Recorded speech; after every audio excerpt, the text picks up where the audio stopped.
Asibingelele enhla nasezantsi, sibingelele emagumbini amane omhlaba. Siyalibingelela sibingelela ibandla likaNkuluNkulu. uNkulunkulu ayithengela lona ngegazi likaKristu Jesu. Lo nibingelelayo ke nibingelelwa uPastor uGqabhashe, umethuli ke walo lolu hlelo esilibiza ngokuthi ubizo lwami. La sibheka ubizo lomholi osisuke simbizile kwishow ukuthi sibheke nje kusukela ekuqaleni kuze kuyofika la khona njengamanje. So siyakwamukela ke siyakwamukela ngezandla ezimhlophe, sibingelele upresiding uBishop uKhumalo Mtungu Mabaso, sibingelele futhi nomama wakwakhe kulolu hlelo esithi ke ubizo lwami. Lolu hlelo ke uzolithola noma kanjani luyi podcast egcwele. Mawungena nje ku YouTube wakho uvela uklikhe uthi 150 Express na kanjani ke lapho mawungena khona uzobusearcha ke usearcha ubizo lwami with Pastor uGqabhashe. Kodwa ke ngokukhethekile siphinde futhi simukele umfowethu okuyena uMr Fresh ohlezi ke lapha kwicamera yethu. Siyabingelela baholi egameni elihle lika Jesu Kristu. Namhlanje kungumhla ka 15 ku November onyakeni ka 2024. Sizobheka nje ubizo mfoka Mashobane ukuthi ubizo lwakho njengoba selula loqalephi. Mhlambe ake sibingelele uqala ukuze konke sikwenzayo sikwenze siqhubeke. Ngiyabingelela kuwe umholi uGqabhashe. Amen. Nakumama wesizwe siyabingelela. Cha uNkulunkulu unamandla ukusihola size sifike lapha. Endleleni akukho lula.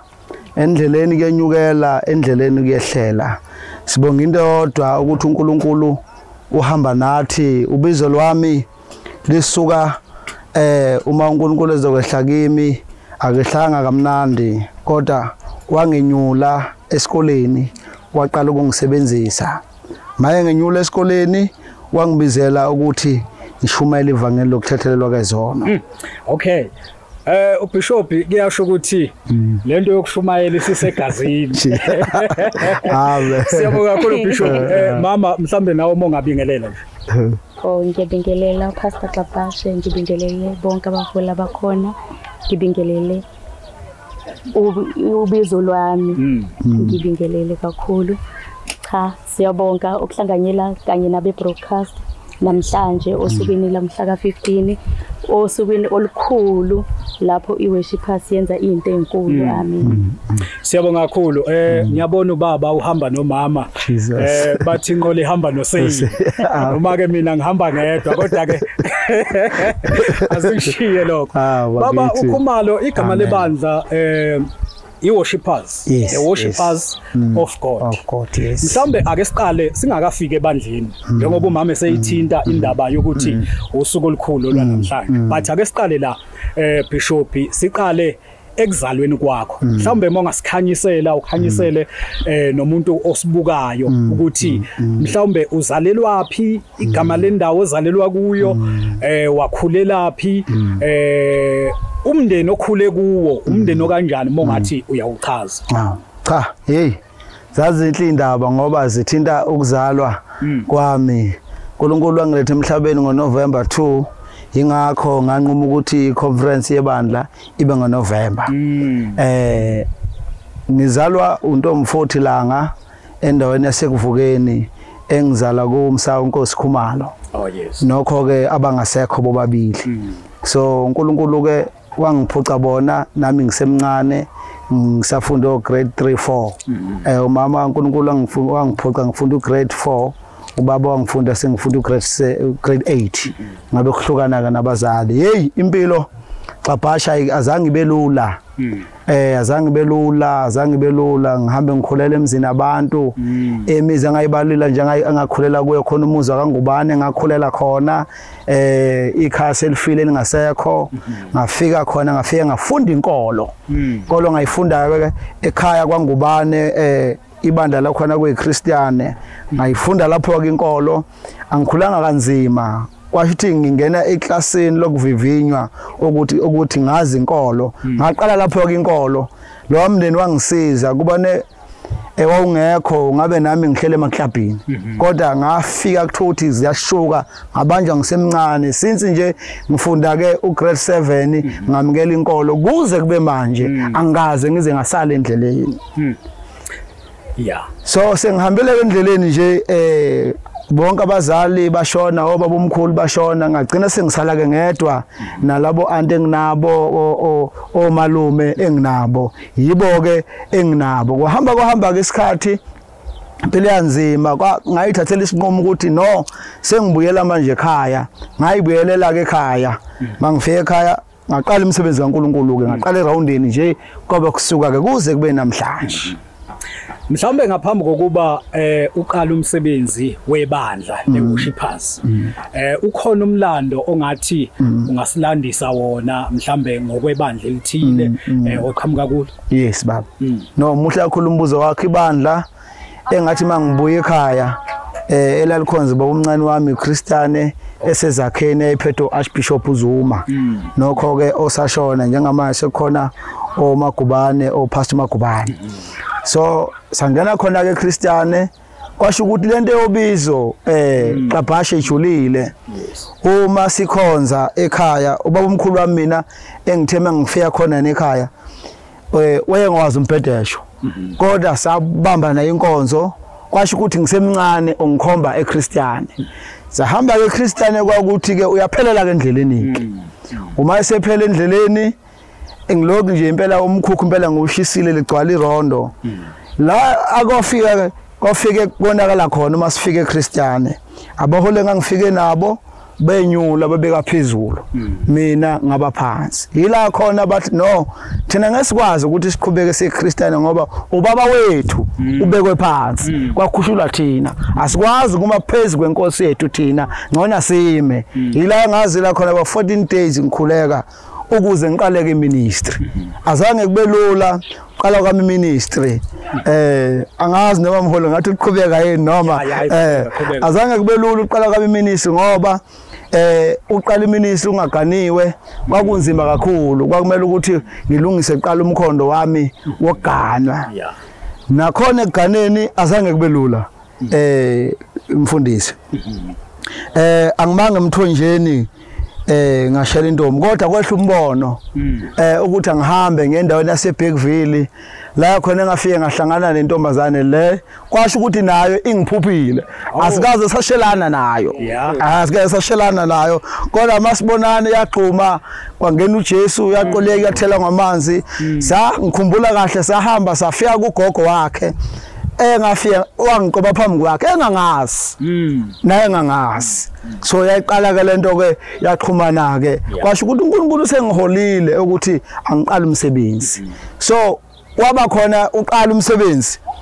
kwaze kwahamba ngaze ngagcotshwa ubaba uZakwe uprofessor uZakwe sezakheni mangigcoba uZakwe ngigcoba ngekhasokhe kwasho ukuthi ikhasokhe yehle embonweni kimi ikhasokhe so kwasho ukuthi akuphelele ekwekhasokhe kwaze kwafika ukuthi ngidibana ke no baba uShabalala wase Believers in Trust abashabalala wathi akamgcoba umuntu okipitisile okay kwamele ngihlehle kuqala ke kwaba nenhlanhla ngoba sasihleli nje sisacelene so sahlala ke siphusha ukuthi zazikhona inkomo kodwa kwakuthi nje phela hayi nathi sebasha ngaphusha ukuthi ke ngikwazi kuphelelisa ukumlobola so ungangazi nje ukuthi nje mina kuyahlalwa ngizobona ushada sengithe ukukhula sengino 45 kodwa hayi yangibamba lento kaShabalala kodwa hayi cha angeke ngize ngikugcoba ungazange uphelelise umshado wakho so wapheleliswa ke kanjalo senza engagement senza konke kwaze kwafika ukuthi ke siyashada ke uye futhi esishadisa uShabalala ukwenze konke uye futhi wangigcoba wangiphelelisa kuze kube manje ke mholi wami kulungile mholi kuyezwakala siyabonga kakhulu Nkosi yami ngomlando osusilandise wona mhlawumbe ake sibheke singene ke manje kule ethinta ibandla le-worshipers. Ngicabanga ukuthi usuthe ukuthinta Yes. ukuthi kuqalephi koKhristiyane kuze kufika kulesi sikhathi. Yes. Namhlanje umhla ka-15. 15, yes. Mawuveza ukuthi uthe angubhe iminyaka emihlanu leli bandla likhona nihambe endleleni ngoNovember ngoba iyona nyanga ozalwa ngayo. Yes. Ake sibheke ukuthi uma kuqalwa ibandla sigcile yini eyafika kuwe enhlizweni ukuze kuqaleke manje ibandla le-worshipers si include nama challenges okuqala lomsebenzi othinta ibandla le-worshipers. Hey Pastor Qabash wathinta indaba ejule kakhulu. Ibandla lase-worshipers in trust ligubha iminyaka u5. Okay. Kule minyaka u5 ikhona eminye iyayikhona ekuqaleni. Okay. Kwasho ukuthi ke besasehlathini nje sihamba. La laqala khona ukuthi lilontshwe. Selikhona u2019 November kwaku 15 2019 November. So laqala ke lalontshwa ke ibandla lase worshipers. Endleleni kukhona engaqala nabo babuqhabhasha indlela. Abanye basekhona abanye abasekho ngenxa yobizo engabizwa ngalo ubizo engabizwa ngalo ukuthi nginyula abantu ezonweni ngibanyule ekhandlekeni kwemphefumulo ngibe umduduzi ngibe umelaphi wabo kokudla komphefumulo ngibakhulekele ngibanika ithemba elizayo ngoba kunethemba esikholela kulo ukuthi ithemba leli elizayo liba namandla noma umuntu ehlelwe iphambeko kodwa ithemba liba namandla phezulu kwento zonke nomuntu esecabanga ukudla amaphilisi noma ukuyibulala kodwa silethe ithemba ubizo lami yithemba ukuthi lapho khona kuphela amandla kodwa endleleni kuyaqhubekeka noma ithemba lingekho ilolo bizo ukuthi ngibanyula abantu ngingagcini kuphela ngokubakhonzisa ngihlale nabo ukuxoxa inkinga ezibaphethe nasemzini yabo ngihambe ngize ngiyokhuleka ukuze idemoni lemimoya lingabanyuli emahlazweni. Kuyezwakala Bishop mhlambe endleleni senilokhu niqalile niqhubeka ufika vele ebandleni le-worshipers usugcotshiwe ukuba ubishop. Jesus ebandleni lase-worshipers ngiqale ngagcotshwanga ngihamba njengopastor. Okay. Ngihamba njengopastor ngaze ngagcotshwa ukuthi ngibe upresiding ukhumalo webandla lase-worshipers. Kwahamba iminyaka emibili abuya ngazopheleliswa esikhundleni sokuba upresiding esikhundleni sokuba upresiding oseyi-arch. So ngahamba ke nalo mandla kodwa ukulontshwa kwebandla ngilontshwe sengigcotshiwe emini ibandla lalontshwe ebusuku kusho ukuthi ngaqala ngazalwa kabusha emini kwathi ke ebusuku ke lalontshwa ke ibandla yaqala lapha indaba ke yasekhaya worshipers kwamshika kuze kube manje. Kukhona abantu abayiqala imisebenzi kaNkuluNkulu bebiziwe kodwa endleleni bese bephela amandla. Yipi le system isiphi le strategy osisebenzisayo ebandleni le-worshipers ukuthi namanje sekuphela iminyaka ewu5 kodwa ibandla lisaqhubeka lisaya phambili. Ibuphi lobuchule ongabucobelela nomunye othi no mina sengiqala umsebenzi omusha nakuba kungeyona into esiyikhuthazayo uqala imisebenzi emisha ngoba kuyenzeka mholi uthola ukuthi omunye uzophuma kuwe umfana nje obeyilidelo beyiculela usethi useqala umsebenzi omusha asikukhuthazi ke lokho kodwa nje sibheka into ekunikeze amandla nento ekunikeza ubuhlakani yini lo engaka osuku apply ohambeni lwakho.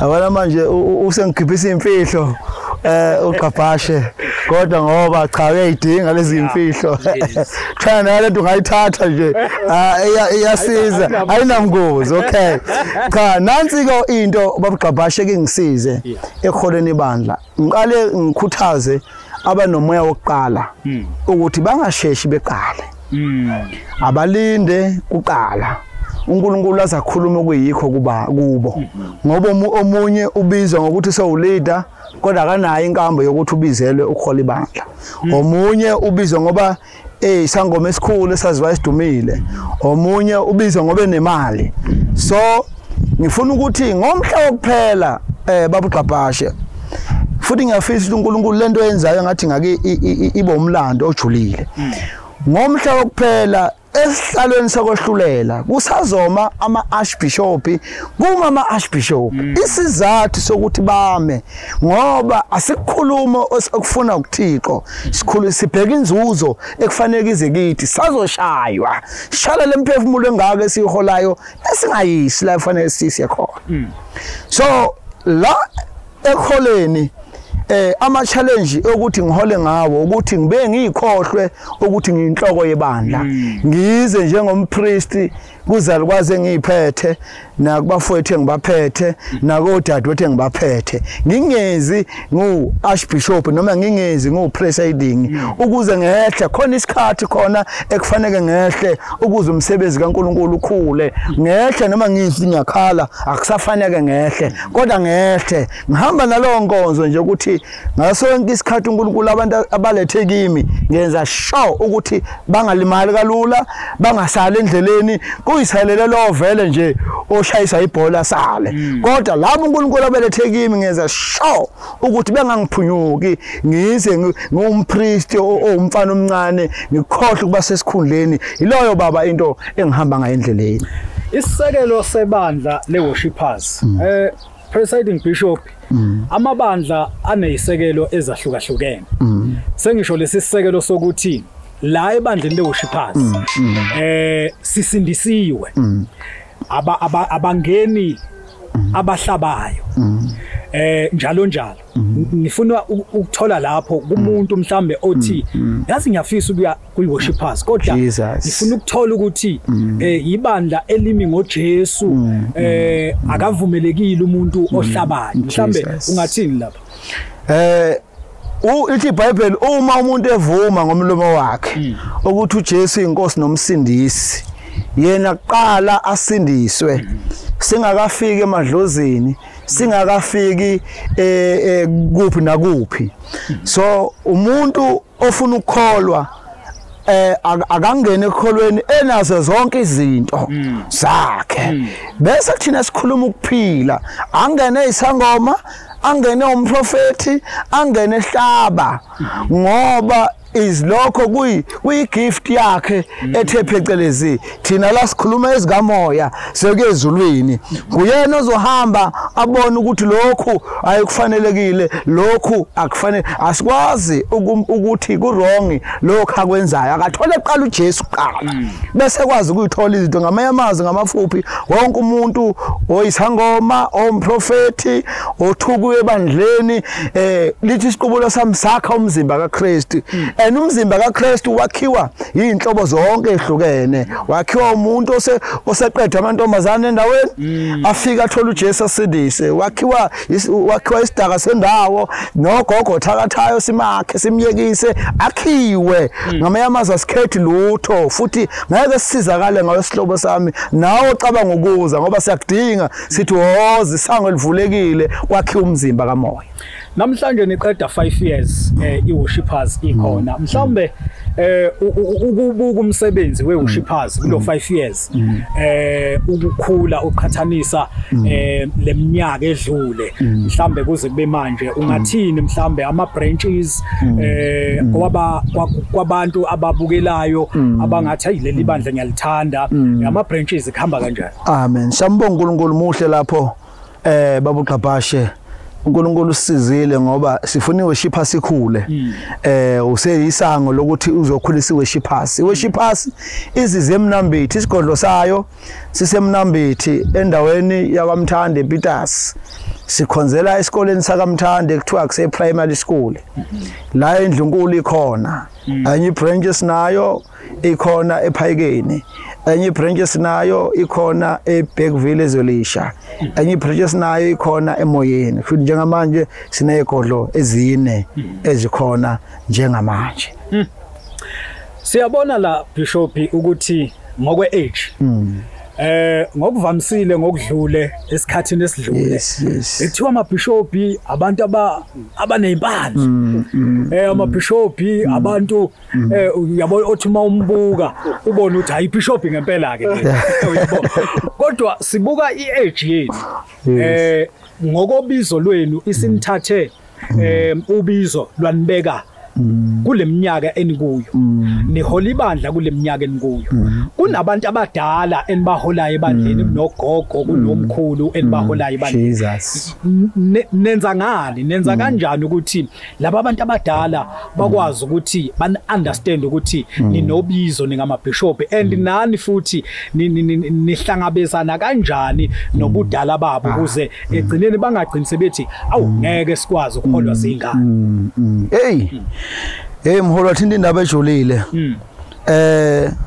ekholeni kubazalwane impela sinogogo abadala bakhona ebandleni yingoba siyakwazi ukuhlala nabo phansi masihleli into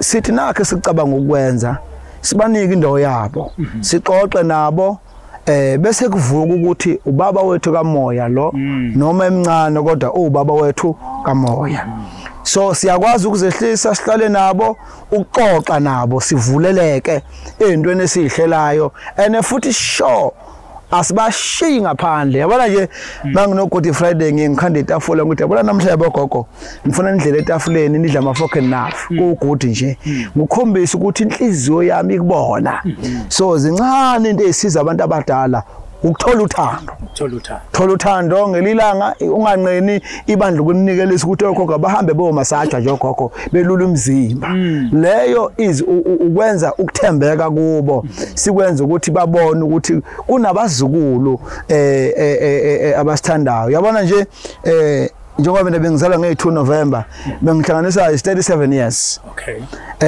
uNkulunkulu lokho engithwele ibandla ngiqale ngilampela eminyakeni o30 angikaze ngisale endleleni ngikhula kuze kube manje so laba gogo ngiqale nabo ibona abasunguli bebandla abakaze besale endleleni futhi anginalo iphunga abalaziyo phambi kwabo yingakho bemane kungilandela futhi abaningi abendawo la ngikhulele khona so nje yingakho ngihamba nabo kancane my leader. Kulungile Bishop Khumalo ake sizwe nomama phefumule. Amen.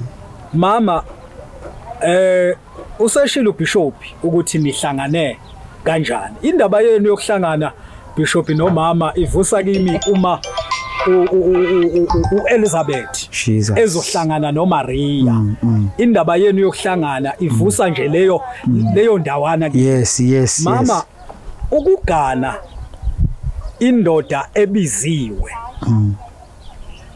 akufane nokugana indoda engabiziwe wenza kanjani ngoba ekhaya kunezinto othola ukuthi zigcina seyilahleka kulahleka imali kulahleka ini ngenxa yobizo lukaBaba wenza kanjani ukuthi usize uBaba ngoba wena ungumsizi kuBaba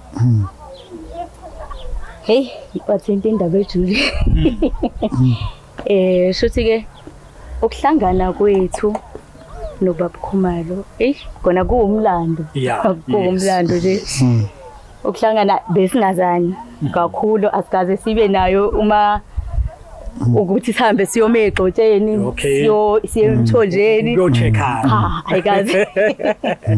ayikaze ibe khona shuthi kwaba nephupho ngaphupha ngaboniswa ukuthi kuzoba nomuntu okanje ozofika kanje umvulela inhliziyo nje afike nangempela uyafika ngelinye ilanga futhi ngimhlangabeza ayibanga khona lento leyo ukuthi ke mhlawumbe isigebengu noma njengoba sekuvamile nje kodwa ke shuthi uNkulunkulu wangembatha noma nje uNkulunkulu wayesengabelile yebo hayi ngimhlangabeze hayi sifike nje ekhaya ke shuthi ke ngumntwana nje okhuliswa ugogo abazali bahamba ngisemncane nje kakhula nje ngikhuliswa ugogo gogo ke naye ugogo okhule sikhulela nje enkonzweni sikhulela enkonzweni ugogo ke besonte weseli kepha nami bese kulukhona nje uhambo ebengihamba kulo ngani ngoba bengikhonza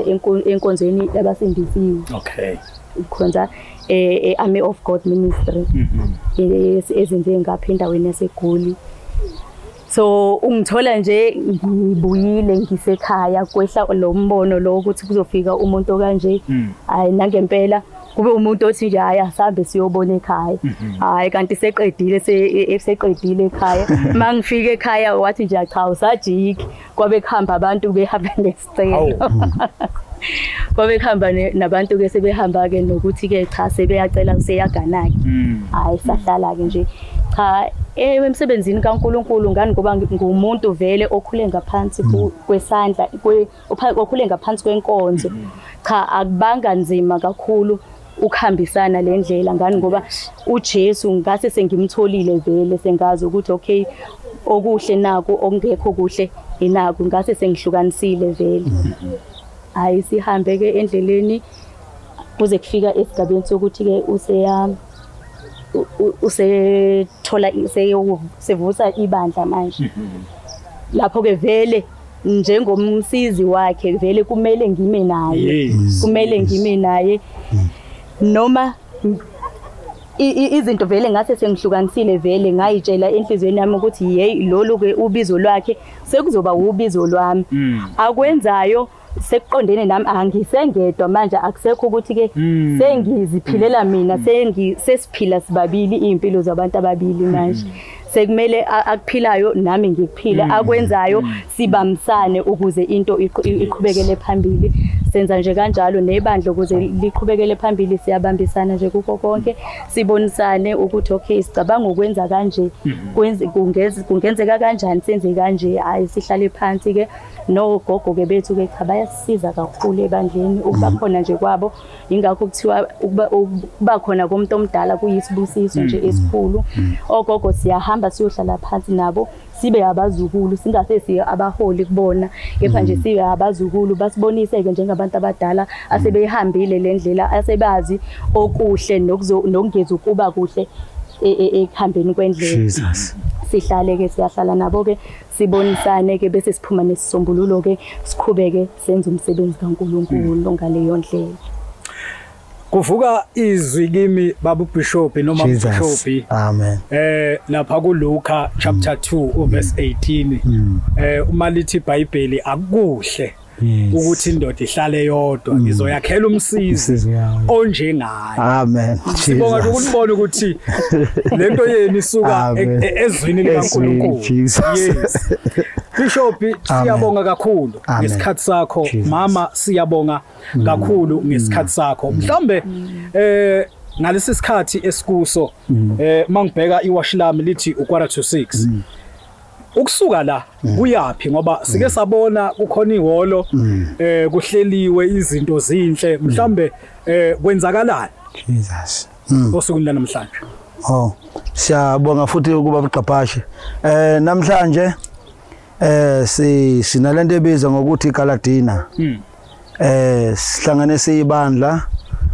sibonga uNkulunkulu uhambe nathi safika kulo 5 years siphinde futhi sibe nokwamukela abaholi abazibe begcotshwa kusasa ukubafaka endabeni zikaThixo kufuthi kusasa ke namhlanje mini siyofaka amasuti manje siqoke njengoba buqaphashe sibe bahle sihambe siyongena ku red carpet siqala umsebenzi kaNkuluNkulu si celebrate ubizo uNkulunkulu asibiza ngalo siphumeke ngo10 ebusuku ekseni siyaphinda futhi siyabuya ukubuya kwethu sesifaka ke ingubo zokukhonza uma siqeda lapho seqala ke inkonzo yokugcoba abaholi emini kusasa iphuma entambama phinde futhi intambama seqala yamabandla ke lapho khona sobe sesilida nawuqaphashe kumbize sinayo silindele cishe amabandla kusasa angaphezulu ka17 nawo wonke wakhona lephayikeni nawo aqhamuka ezweni lonke kusasa ntambama ke kuyobeke sekugeleza sesiqedile ngogcobo emini bese sigeleza masiqeda lapho ukugeleza sithatha ibreak ntambama ekseni ngo8 singena ke inkonzo yesidlo iyaphuma ngo11 ngesonto sesiyahlukana.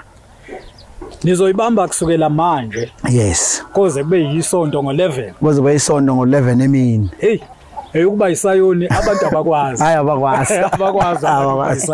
Yes. Siyabuka ukuthi njengoba sila sisendaweni yasekhaya. Yasekhaya. Sithema singene egcekeni wathi uhlaba inkomo.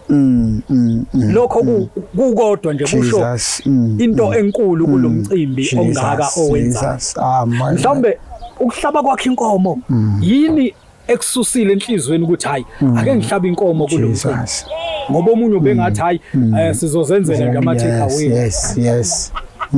Isizathu babuqabhashe ukuhlaba kwami inkomo futhi ayodwa ukuthi badla abantu welcome abahola abagcotshwayo ukuthi babone ukuthi kunobaba kamoya obaphethe so lokho kuphuma kithina nonkosikazi ukuthi sikhiphe inkomo ekhaya sihlabela abantu asibaphethe ngaphandle ukuthi kube khona bakukhiphile senza ukuthi babone ukuthi baphethwe kunala fanele mabekhala baziwe khona ngoba akufuneki umuntu bengekhala angazi ukuthi ubalekela kuyiphi umbrella fanele ukwazi mawukhala kodwa mawufika lapha endlini uyathola amahewu noma kanjani so ileso zathu nje ukuthi siyenza thina qala inkonzo yokunikela kubo bengena egcobeni kusasa.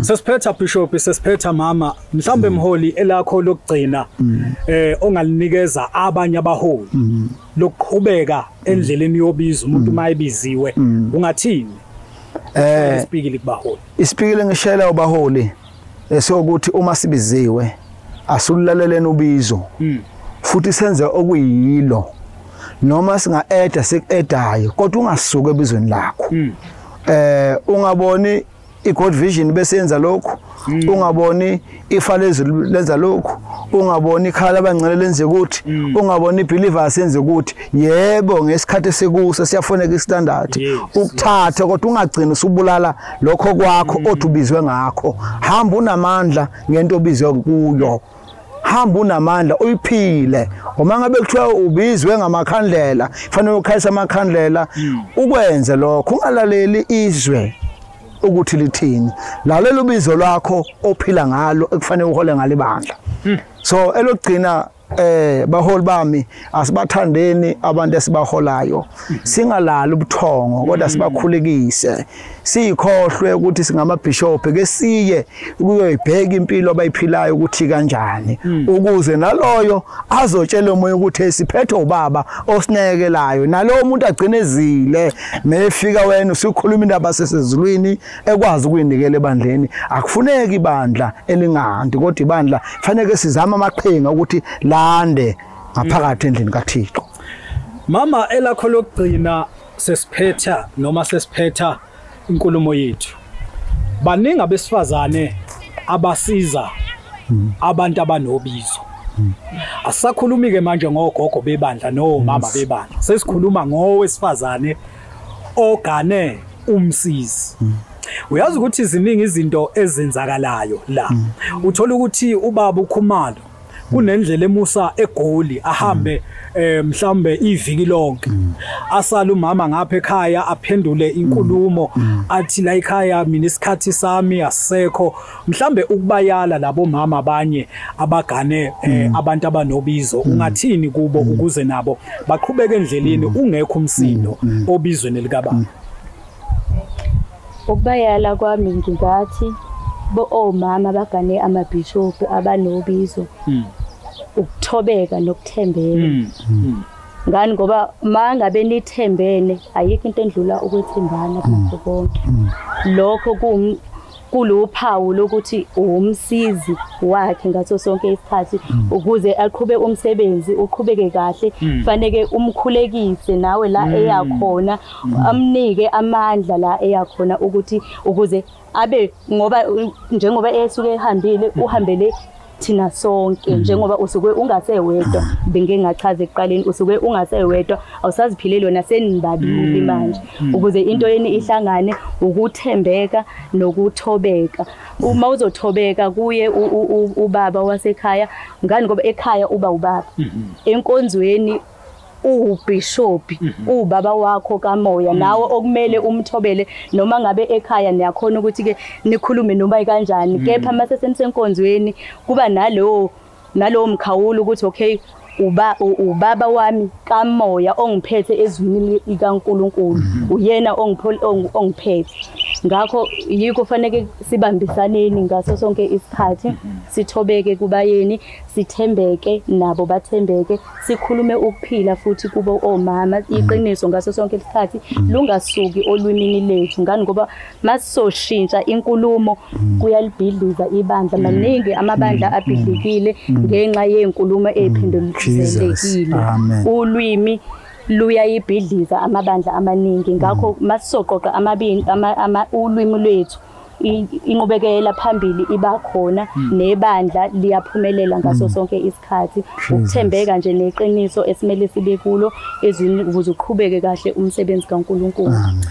Bishop Jesus siyabonga ngesikhathi sonke enisinikeze sona sifuna usivezele kuma social networks ukuthi ngabe mhlambe ibandla bayakwazi yini ukulithola nanokusibizela inamba yakho wababukelayo abangakwazi ukuthi bazojoyina ibandla likaNkuluNkulu abantu baphile bavuseleleke bahluhlumeliseke naseyimilweni ithini inamba athini ama social ebandla sibonga kakhulu babugqabhashe lapha ku Facebook likhona ibandla the Worshippers of God likhona uzosibona ithi isithombe sethu nomama sikhona lapho sungalinka kuso nje ulandela konke kwenzakalayo ebandleni siyatholakala enambeni 8076 788 7853 uyothola yonke into ofunayo ukuthola ukuze uze sihlobo sami sizodumisa nawe sibizelwe ekudumiseni sibizelwe kumkhonzeni nami ngiyacela nami ngiyancengisisa futhi ngisazokhulekisa useza ukuthi umnyango uvulekile woza nawe uzongena sidle ukudla kwezulu ngiyabonga siyabonga kakhulu bandla leWorshippers siyabonga Bishop uhlelo lolu luthi ubizo lwami nawe mawumholi ungasithinta sikwazi ukuthi sixoxe ngobizo lwakho sixoxe ngohambo olihambayo endleleni ngamalohlelo sithi ubizo lwami sikhumbule ukuthi ku YouTube mawungena nje uyasearcha khona uthi 150 Express la mawusungene khona bese uyasearcha uthi ubizo lwami with Pastor uGqabhashe akhona ke namanye ama podcast ozowafica lapho ukwazi ukuthi uyibukele wona uthokoze futhi asikukhumbuza ukuthi